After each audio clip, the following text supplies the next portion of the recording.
Telugu Desam party జాతీయ ప్రధాన కార్యదర్శి నారా లోకేష్ పూరించినటువంటి యువగలం పాదయాత్ర ముగియడంతో భారీ విజయోత్సవ సభ అయితే కనుక విజయనగరం జిల్లా నెల్లిమర్ల నియోజకవర్గం అదేవిధంగా పోలిపల్లి గ్రామంలో భారీ బహిరంగ సభకు తెరలేపడం జరిగింది. ఇటు జనసేన టీడీపీ కూటమితో సుమారు 6 లక్షల మంది ఇటు కార్యకర్తలు అభిమానులు కూడా ఈ సభకు హాజరు కానున్నారు. ప్రస్తుతం మనం సభా ప్రాంగణం దగ్గర ఉన్నాం.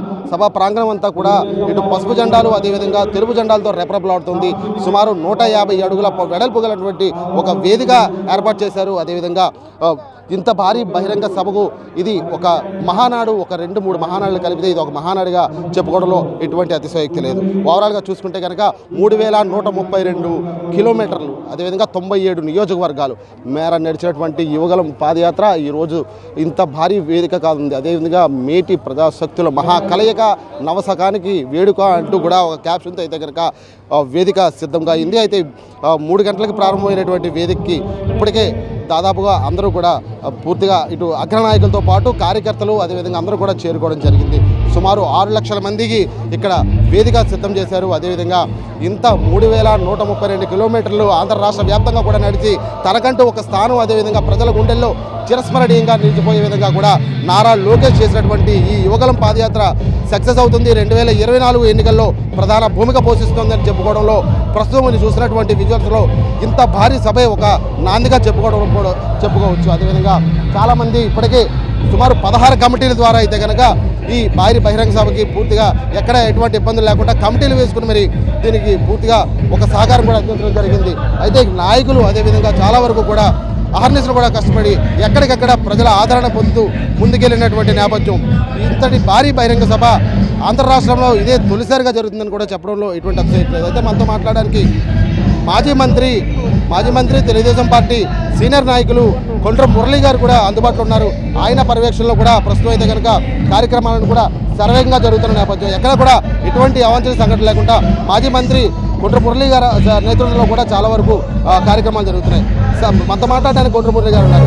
సార్ ఇటువంటి సభ ఆంధ్ర రాష్ట్రంలో ఇదివరకు ఎప్పుడైనా జరిగిందా? ఇంత భారీ సభ 2024 ఎన్నికల్లో ఈ యువగలం పాదయాత్ర ఎంతవరకు స్ఫూర్తినివ్వబోతుంది? ఇలాంటి సభ ఎప్పుడు జరగబోదు. 6 లక్షల మంది పైబడి ఉత్తరాంధ్రలో ఉన్న ప్రజలందరూ కూడా రావడం జరుగుతుంది. మరి ఇప్పటికే చేరుకుంటున్నారు. మరి ఈ డయాస్ చూసిన ఇంత పెద్ద డయాస్ ఎప్పుడు కూడా ఏపీలో వేయలేదు. 200 అడుగులు పొడవు, 80 అడుగులు వెడల్పు, దగ్గర ఒక 800 మంది కూర్చునే వీలు ఉన్నది ఇక్కడ. అలాగే ఈ 6 లక్షల మందికి కూడా విజిబుల్గా అన్నీ పెట్టడం జరిగింది. అదేవిధంగా ఈరోజు చూసుకుంటే మరి ఈ ప్రభుత్వం అన్నిటిలో కూడా ఫెయిల్ అయింది. ఎందుకంటే మనం చూసుకుందాం, మరి ఏ విధమైన ఎవరు కూడా అంటే మహిళలు ఈరోజు ఇబ్బంది పడుతున్నారు, ఎస్సీ ఎస్టీలు ఇబ్బంది పడుతున్నారు, అలాగే ఉద్యోగస్తులు ఇబ్బంది పడుతున్నారు, నిరుద్యోగులు ఇబ్బంది పడే పరిస్థితి ఉంది. ఈరోజు జగన్మోహన్ రెడ్డి మొత్తం ఆంధ్రప్రదేశ్ని మొత్తం టోటల్గా బ్రాండ్ని డ్యామేజ్ చేయడం జరిగింది. ఈరోజు అన్నింటిలో కూడా వెనకబడి ఉన్నాం. బీహార్ కన్నా వెనకబడే పరిస్థితి, నార్త్ ఈస్టర్న్ కన్నా వెనకబడే పరిస్థితి జగన్మోహన్ రెడ్డి ఈరోజు తీసుకురావడం జరిగింది. ఎందుకంటే ఈరోజు మన పిల్లలు బాగా చదువుకుని అసలు తెలుగు వాళ్ళంటేనే ప్రపంచంలో ఒక మంచి గౌరవం ఉండేది. అదే మరి చంద్రబాబు గారు ఒక విజన్తో ముందుకెళ్లారు. ఈయనకి ఏ విధమైన విజన్ లేదు. ఎందుకంటే 4 సంవత్సరాలు 8 మాసాల్లో ఒక్క ప్రాజెక్ట్ కంప్లీట్ చేశారు చెప్పమనండి. ఒక్క మంచి పరిశ్రమ తీసుకొచ్చి 10,000 మందికి ఉద్యోగం ఇచ్చాడని చెప్పమనండి. అందుకోసం ఈ జగన్మోహన్ రెడ్డి ప్రభుత్వాన్ని ఎంత వేగం దించాలని ప్రజలందరూ ఏగరగా వెయిట్ చేస్తున్నారు. ముఖ్యంగా దళితులు 100% ఈయనకి ఎగ్నిస్ట్గా ఓటు వేయాలని ఈరోజు కోరుకుంటున్నారు. ఎందుకంటే 27 పథకాలు ఎస్టీలకు సంబంధించిన పథకాలు తీసివేయడం జరిగింది. వారికి సంబంధించిన సప్లాను దగ్గర ఒక 50,000 కోట్ల రూపాయలు డైవర్ట్ చేయడం జరిగింది. అందుకోసం ఎవరైతే ఆయనకు మూల స్తంభాలకు ఉన్నారో వాళ్ళందరూ కూడా ఈరోజు ఎట్టి పరిస్థితులు ఎప్పుడు ఎలక్షన్ వస్తుందా తెలుగుదేశం జనసేన మరి ప్రభుత్వాన్ని ఏర్పాటు చేసే విధంగా ముందుకు రావడం జరుగుతుంది. చూసాం కదా, కొండ్ర మురళి గారితో సహా ఇతర ముఖ్యమైన నాయకులందరూ కూడా ఈరోజు సుమారు 800 మంది డయాస్ మీద కూర్చునే వీరితో అయితే కనుక డయాస్ ముమ్మరంగా ఏర్పాటు చేయడం జరిగింది.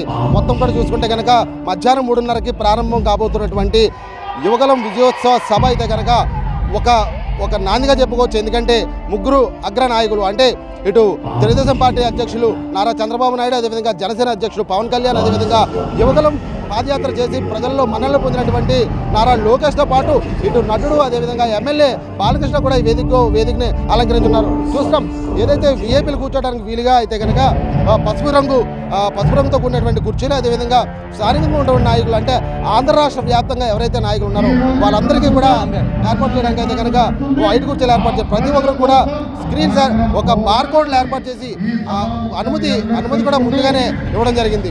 అయితే ఓవరాల్గా చూస్తే కనుక ప్రస్తుతం ఇటువంటి సభ ఆంధ్ర రాష్ట్రంలో ఇదే తొలిసారిగా జరుగుతుందని కూడా చెప్పుకోవచ్చు. ఎందుకంటే మనతో మాట్లాడడానికి కొంతమంది మహిళా నాయకురాలు కూడా ఉన్నారు. వారిని అడిగి తెలుసుకునే ప్రయత్నం చేద్దాం. మేడం, 2024 ఎలక్షన్కి సంబంధించి యువగలం పాదయాత్ర ఎటువంటి భూమిక పోషించనుంది? ప్రస్తుత అధికార పార్టీ గురించి మీరేమనుకుంటున్నారు? ప్రస్తుత రాజకీయ పార్టీ ఒక దిక్కుమాలిన ప్రభుత్వం అని అందరికీ తెలుసు. బడుగు బలహీన వర్గాల్ని మట్టుపెట్టిన పార్టీ, 75,000 కోట్ల బడుగు బలహీన వర్గాలకు సంబంధించిన సప్లై నిధులను దారి మళ్లించిన దిక్కుమాలిన పార్టీ, 14 లక్షల అసైన్డ్ భూముల్ని బడుగు బలహీన వర్గాల దగ్గర నుంచి లాక్కున్న నమ్మక ద్రోహి జగన్మోహన్ రెడ్డి. అదేవిధంగా 30 మంది పైన హత్యలు జరిగితే నిమ్మకు నీరెత్తునట్టు ఉన్న ప్రభుత్వం ఈ వైసీపీ ప్రభుత్వం.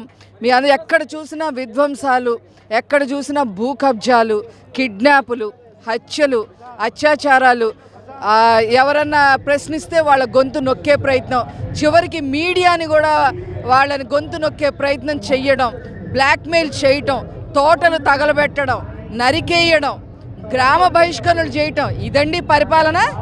ఇలాగేనా ఎవడైనా పరిపాలిస్తాడా? బుర్ర లేనోడు కూడా పరిపాలించడు ఈ రకంగా. వీటన్నిటికీ మట్టు పెట్టాలనే ఉద్దేశంతోనే ఈరోజు లోకేష్ గారు మరి జనవరిలో 27వ తారీఖు యువగళం పాదయాత్ర ఒక భరోసా కల్పించడానికి, ముఖ్యంగా బడుగు బలహీన వర్గాలకి భరోసా కల్పించడానికి వారు పాదయాత్ర మొదలుపెట్టారు. ఆ పాదయాత్రలో బడుగు బలహీన వర్గాలన్నీ కూడా మరి వారితో పాటు నడిచి ఒక ప్రభంజనం లాగా పాదయాత్ర సాగే విధంగా వాళ్ళు సహకరించడం జరిగింది. ఇది యువగళం పాదయాత్రే కాదండి, బడుగు బలహీన వర్గాల యొక్క విజయోత్సవ సభ అని కూడా చెప్పక తప్పదు అని చెప్పి సందర్భంగా తెలియజేస్తాను.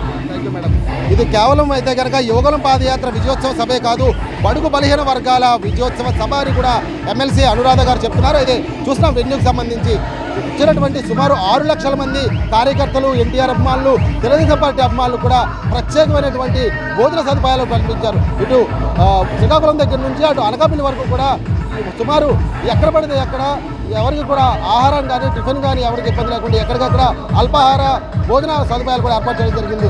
చాలామంది విఐపీలు కూడా రావడంతో పాటు ఇటు జనసేన అధినేత పవన్ కళ్యాణ్ కూడా రావడంతో అయితే కనుక దానికి సంబంధించి కూడా ఏర్పాట్లన్నీ కూడా ముమ్మరం చేస్తూ ముందుకు సాగుతున్న పరిస్థితి అయితే స్పష్టంగా తెలుస్తుంది. చాలామంది వరకు కూడా మన దగ్గర నాయకులు చాలా వరకు వచ్చారు. నాయకులతో పాటు ఏంటంటే ప్రస్తుతం అయితే కనుక ఇటు వేదికను అలంకరించి ఏర్పాట్లు ఏ విధంగా ఉన్నాయో చూడడానికి మాజీ మంత్రులు, తెలుగుదేశం పార్టీ సీనియర్ నాయకులు చాలా వరకు కూడా రావడం జరుగుతుంది. ఓవరాల్గా అయితే కనుక ఈరోజు మధ్యాహ్నం నుంచి సాయంత్రం 8-9 గంటల వరకు కూడా జరగబోయేటువంటి కార్యక్రమం రసవత్తరంగా జరుగుతుందని చెప్పుకోవడంలో కూడా ఎటువంటి అతిశయోక్తి లేదు. అయితే ఓవరాల్గా ఇటు తెలుగుదేశం పార్టీ ఆధ్వర్యంలో జరిగినటువంటి యువగళం పాదయాత్ర అయితే కనుక ఇది జనగలంగా కూడా వెళ్తోంది ముందుకి. 2024 ఎలక్షన్లో మాత్రం తప్పకుండా విజయం సాధించిన తథ్యం యువగలం అందులో ప్రధాన పాత్ర కూడా పోషిస్తుందని చెప్పడంలో కూడా ఎటువంటి అతిశయోక్తి లేదు. మన దగ్గర మాజీ మంత్రి వర్యులు ఉన్నారు, ఆయన కూడా తెలుసుకునే ప్రయత్నం చేద్దాం. యువగలం పాదయాత్ర 2024 ఎలక్షన్లో ఎటువంటి ప్రధాన భూమిక పోషించనుంది సార్?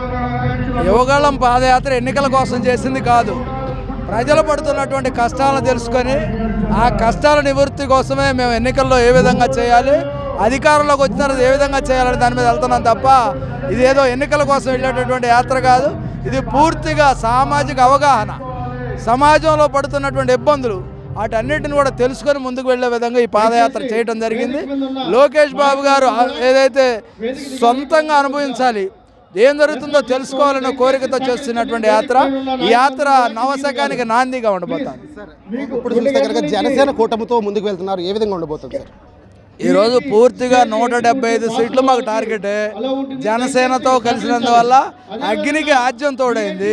ఈ రాష్ట్రంలో ఉన్నటువంటి అరాచకాలకి అంతిమంగా ఈ ఎన్నికలు పూర్తి స్థాయిలో శాశ్వత పరిష్కారం లభించబోతా ఉంది. శాశ్వతంగా ఈ రాష్ట్రం నుంచి వైకాపా నుంచి కనుమరుగు చేసే పరిస్థితి. తెలుగుదేశం పార్టీ సీనియర్ నాయకురాలు కొల లలిత్ కుమార్ గారు ఉన్నారు. మేడం, ఏ విధంగా ముందుకు వెళ్తున్నారు? అసలు యువగలం పాదయాత్ర 2024 ఎన్నికల్లో ఎటువంటి పాత్ర పోషించనుంది?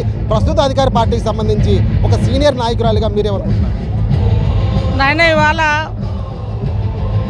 ముఖ్యమంత్రి గారికి అయితే నిద్ర పట్టట్లేదు. రాష్ట్రంలో ప్రతిపక్ష పార్టీగా ఉన్న మేము గౌరవ చంద్రబాబు నాయుడు గారు ఇదేం కర్మ కానీ బాదుడే బాదుడు కార్యక్రమాలు చూడండి.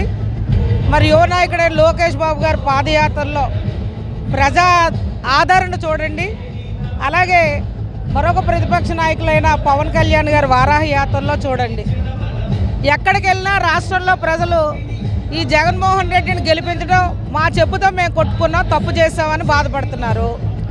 మరి అలాగే చంద్రబాబు గారిని మనం ఓడించుకోవడం మనం చేసిన తప్పు, ఆయన గెలిపించుకోకపోవడం మనం ఇవాళ రాష్ట్రంలో చేసుకున్న దురదృష్టం, తప్పు అని యువత కావచ్చు, రైతు కావచ్చు, మహిళ కావచ్చు, అన్ని వర్గాలు బాధపడుతున్నాయి. ఇవన్నీ చూసి తట్టుకోలేక చంద్రబాబు గారి మీద తప్పుడు కేసు ఆయన పెట్టాడు. 53 రోజులు జైల్లో పెట్టారు. ఏ తప్పు చేయలేని మచ్చలేని నాయకుడి మీద. ఇది ప్రజలంతా కూడా తెలుసుకున్నారు.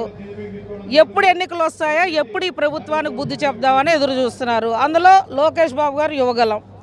రాష్ట్రంలో ఆయన యువత కోసం ప్రారంభించిన యువగలం ఒక జనగలమై, నవగలమై ఈనాడు ఎన్నో సమస్యలు లోకేష్ బాబు గారికి చెప్పుకుంటూ ఆ సమస్యలన్నీ కూడా ఇవాళ మాకు ఈ వేదిక 2024 ఎన్నికలకి ఇది ఒక వేదిక, ఇది ఒక ఎన్నికల శంఖారావం. వీటన్నిటినీ ఇవాళ లోకేష్ బాబు గారు చంద్రబాబు గారు దృష్టిలో పెట్టి భవిష్యత్తు 2024 ఈ రాష్ట్ర భవిష్యత్తు ఇవాళ ఇవ్వబోతున్నారు మా లోకేష్ బాబు గారు. మరి అటువంటి మా ఈ యువగలం విజయోత్సవ సభ నవగలమై 2024 ఈ రాష్ట్ర భవిష్యత్తు తీర్చిదిద్దుకోవడానికి ఇది ఒక వేదిక. జగన్మోహన్ రెడ్డికి ఇప్పటికే ఒక సైకోల్లాగా ఏం చేయాలో ఏంటో తెలియక తెగమగ పడిపోయి వాళ్ళ అభ్యర్థుల్లో వాళ్ళని అటు ఇటు ఇటు అటు ఎన్నికల్లో హడావిల్లో మార్చుకుంటూ ఆయనకి ఏ విషయంలోనూ ఇవాళ పాలుపోకుండా వ్యవహరిస్తున్నాడు. ఇంక ఇది చాలు. మా యువగలం ఒక నవగలమై మా లోకేష్ బాబు గారు మాకు ఇవాళ చాలా తృప్తిగా సంతోషంగా ఉంది.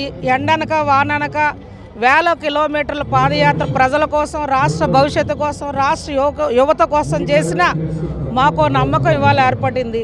భవిష్యత్తులో మా తెలుగుదేశం పార్టీకి మరొక 50 ఏళ్ళు మా యువ నాయకుడైన లోకేష్ బాబు గారు నడిపిస్తారనే మనోధైర్యం, దృఢ సంకల్పం ఇవాళ నాలాంటి సీనియర్ నాయకురాలు కలిగింది.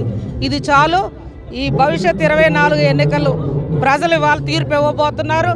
ఇవాళ రాష్ట్ర ప్రజలంతా కూడా ఈ యువగలం వేదిక దగ్గరకు వచ్చే వాళ్ళకి స్వాగతిస్తూ, అలాగే గ్రామాల్లో కానీ కుటుంబాల్లో ఉన్నవాళ్ళు టీవీల ద్వారా ఇవాళ ఈ యువగలం సమావేశాన్ని చూసి మనం అందరం కలిసికట్టుగా ఆంధ్రప్రదేశ్ భవిష్యత్తుని తీర్చిదిద్దుకోవాలని రాష్ట్ర ప్రజలందరికీ నేను విజ్ఞప్తి చేస్తూ మా లోకేష్ బాబు గారి సహకారంతో ఇవాళ జరగబోయే ఈ సభలో పవన్ కళ్యాణ్ గారు, చంద్రబాబు గారు 2024లో ఆశీర్వదించి అసెంబ్లీలోకి ఇరు నాయకుల్ని పంపించి మా చంద్రబాబు నాయుడు గారిని పవన్ కళ్యాణ్ గారి సహకారంతో ముఖ్యమంత్రిగా ఆశీర్వదించడం ఖాయం. 175కి 175 మావే. ఆ ధైర్యాన్ని మా లోకేష్ బాబు మాకు కల్పించారు. మరొకసారి లోకేష్ బాబు గారికి రాష్ట్ర ప్రజలందరి తరపున యువగలం పాదయాత్ర విజయోత్సవ సభలో మరి ఇవాళ ఆయన రాబోతున్నారు. ఆయనకు మరొక్కసారి అందరి తరపున కూడా ధన్యవాదాలు, నమస్కారాలు తెలియజేస్తూ, బాబు ఇంకా చల్లగా మీరు ముందుకు నడవాలి, పార్టీని నడిపించాలని నేను వేడుకుంటున్నాను. నమస్కారం. యువగలం పాదయాత్రకు సంబంధించినటువంటి ఒక తెలుపు ధీమా ప్రతి ఒక్క నాయకుల్లో కల్పించినటువంటి నారా లోకేష్కి అయితే కనుక ఇటు ప్రజల్లోనే కాదు, ఇటు నాయకుల్లో కూడా అత్యంత అభిమానం పుంజుకుంటున్న పరిస్థితి అయితే కనిపిస్తోంది. ఎందుకంటే ఓవరాల్గా ఇప్పుడు జనసేన, టీడీపీతో ముందుకు వెళ్తున్నటువంటి ప్రస్తుత ప్రతిపక్ష పార్టీలు తప్పనిసరిగా రానున్న ఎన్నికల్లో ఇటు అధికార పక్షంలోకి రావడం తప్పనిసరిగా జరుగుతోందని చెప్పి తెలుపు ధీమా వ్యక్తం చేస్తున్నారు.